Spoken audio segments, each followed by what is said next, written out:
नमस्कार मंडळी, खूप खूप मनपूर्वक स्वागत तुम्हा सर्वांचं। तर आजची रेसिपी बघून नक्की तुमच्या तोंडाला पाणी सुटलंच असेल। तर आज आपण बनवलेली आहे अगदी हॉटेलसारखी व्हेज बिर्याणी म्हणजेच सोया बिर्याणी। तर आता मार्गशीर्ष महिना सुरू झाला आहे, तुम्हाला माहीतच आहे।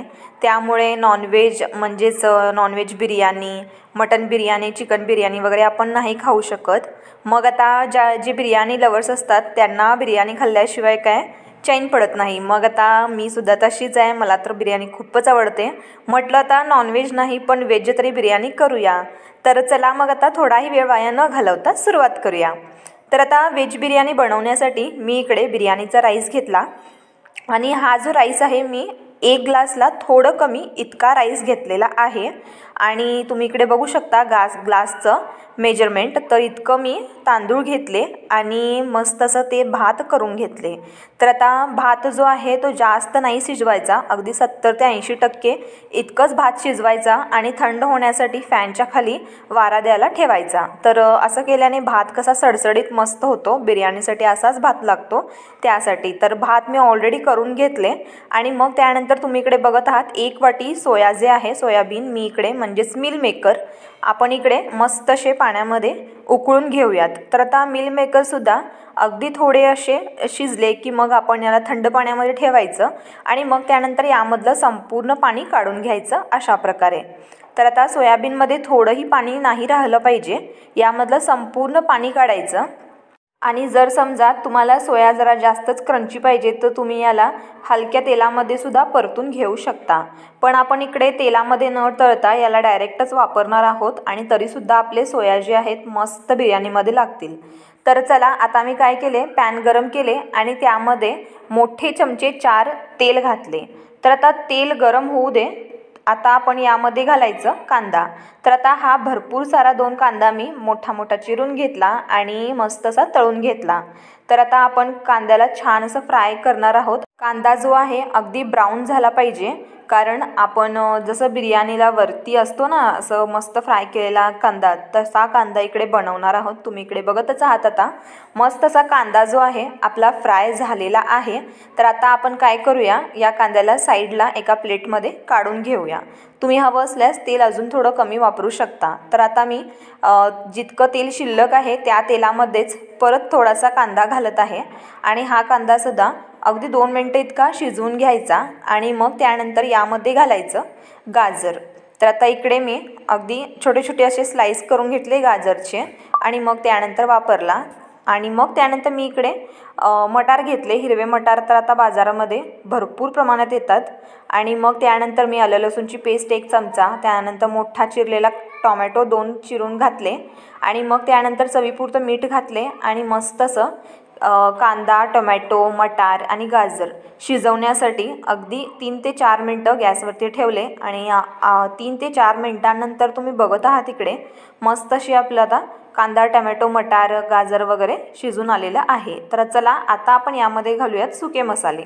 तर आता सुक्या मसाल्यांमध्ये मी इकडे 1.5 चमचा इतकं लाल मिरची पूड घातले आणि त्यानंतर चिमूटभर अशी हळद घातली आणि मग त्यानंतर इथे मी घालत आहे धनेपूड 1 चमचा, जिरपूड 1 चमचा, चवीपुरतं मीठ आणि मग आता आपण यामध्ये घालणार आहोत बिर्याणी मसाला 1 चमचा।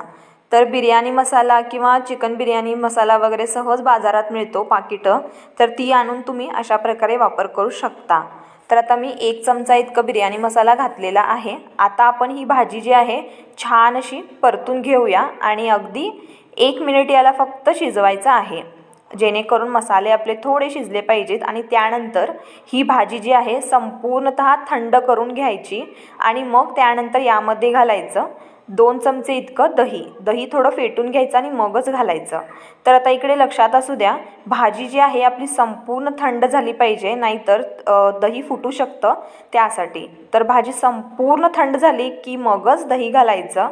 मग त्यानंतर कोथिंबीर थोडीशी घालायची, पुदिन्याची पानं अवश्य घाला, कारण त्याने तरी बिर्याणीला छानच टेस्ट येते। त्यानंतर मी इथे घातले सोयाबीन। तर आता सोयाबीन घातल्यानंतर चवीपुरतं मीठ थोडं अजून घालायचं आणि मग त्यानंतर परत भाजी जी आहे छान परतून घ्यायची। तर आता मीठ जे आहे तुम्ही चवीप्रमाणे थोडं थोडं घालत राहा। तर आता ही भाजी जी आहे मी अगदी 2 ते 3 मिनटं छान गॅसवरती मीडियम गॅसच्या फ्लेमवरती थोडी भाजून घेतली आणि मग त्यानंतर इथे मी घातले फ्राय केलेला थोडासा कांदा आणि त्यानंतर आपण इकडे बारीक चिरलेली कोथिंबीर थोडीशी घातली आणि पुदिन्याची पानेसुद्धा घातली।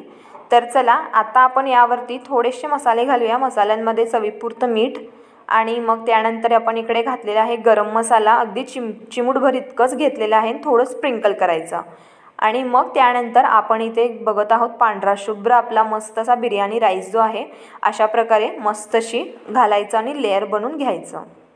तर आता तुम्ही अशा प्रकारे जर बिर्याणी राईस केला ना, अगदी दम बिर्याणीचा टेस्ट तुम्हाला नक्की येणार। तर नॉनव्हेज खायची तर तुम्हाला आठवण येणारच नाही, कारण इतकी छान ही व्हेज बिर्याणी होते। तर आता इकडे तुम्ही बघितलात मी फ्राय केलेला कांदा यावरती घातला अशा प्रकारे आणि मग त्यानंतर परत आपण यामध्ये कोथिंबीर घालायची बारीक बारीक चिरलेली, त्यानंतर पुदिन्याची पाने यामध्ये घातला ना की छान टेस्ट तर येतेच आणि शिवाय बिर्याणीला जो आहे मस्त असा सुगंधसुद्धा येतो। तर आता चला पुदिन्याची पानेसुद्धा घातली मी। आता काय करायचं, यावरती अजून थोडंसं चिमूटभर इतकं गरम मसाला स्प्रिंकल करायचा, त्यानंतर परत चवीपुरतं मीठसुद्धा घालायचं आणि मग त्यानंतर तुम्ही इकडे बघत आहात मी हिरवी मिरची जी आहे ती घालत आहे। तर हिरवी मिरची घालणं अगदी ऑप्शनल आहे। तर आता हिरवी मिरची अशा प्रकारे मी 4 ठिकाणी 4 ठेवली आणि मग त्यानंतर येलो फूड कलर घेतले आणि अगदी थोडा असा फूड कलर मी घालत गेले चमच्याने। तर आता इकडे तुम्ही बघत आहात फूड कलरमुळे ना काही म्हणजे असं इफेक्ट होत नाही राईसला, फक्त कलर तितकंच येतो। तर चला आता आपण इकडे तूप घेतलेलं आहे, तर साधारणतः 2 ते 3 चमचे, लहान छोटा चमचा असतो ना त्याने माप घ्यायचा आणि 2 ते 3 चमचे आपण इकडे तूप घातलेलं आहे, त्यामुळे आपल्या बिर्याणीला छान मॉइश्चर येतं, त्यासाठी मी इकडे तुपाचा वापर केला। आणि आता आपण ही बिर्याणी जी आहे ती डायरेक्ट शिजवणार नाही आहोत। तर आता आपण काय करायचं, तवा ठेवायचा आणि त्यावरती मग ही बिर्याणी ठेवायची आणि अगदी 7 ते 8 मिनटं बिर्याणीला जो आहे छान असं मीडियम गॅसच्या फ्लेमवरती शिजवायचं। तर चला आता अशा प्रकारे आपली व्हेज बिर्याणी तयार झाली। तर आता वाटत आहे ना तुम्हाला नॉनव्हेजसारखी, पण ही आहे व्हेज बिर्याणी। तर यामध्ये जर तुम्ही थोडे चिकनचे पीसेस घातला ना अगदी चिकन बिर्याणीच होणारी। तर आता तुम्ही बघत आहात इकडे छान अशी बिर्याणी आपली झालेली आहे आणि मस्त असं मॉइश्चरसुद्धा आलेलं आहे बिर्याणीला आणि गरम गरम बिर्याणी आता आपण सर्व करूया आणि मस्त रायतासोबत खाऊया। मग काय, लिंबू घ्यायचा, रायता घ्यायचा आणि मस्त अशी बिर्याणी आपण एन्जॉय करायची। तर आता घरच्या घरी जर इतकी छान बिर्याणी होत असेल तर आपण बाहेर जाऊच नाही, मला तरी असं वाटतं। तर आता तुम्हाला आमची बिर्याणी कशी वाटली मला नक्की कमेंट करून सांगा बरं का। आणि जर तुम्ही पहिल्यांदाच बिर्याणी बनवत असाल तर अशा प्रकारे तुम्ही प्रमाण आणि थोडीशी टिप्स सांगितलेल्या आहेत त्या वापरल्या की बिर्याणी नक्की टेस्टी होणार म्हणजे होणारच। तर चला, व्हेज बिर्याणी आवडली तर नक्की चॅनलला सबस्क्राईब करा, तिघांना शेअर करा, त्या तिघांना सगळं अजून तिघांना शेअर करायला भेटू आपण पुन्हा अशाच एका नवीन रेसिपीसोबत। तोपर्यंत धन्यवाद।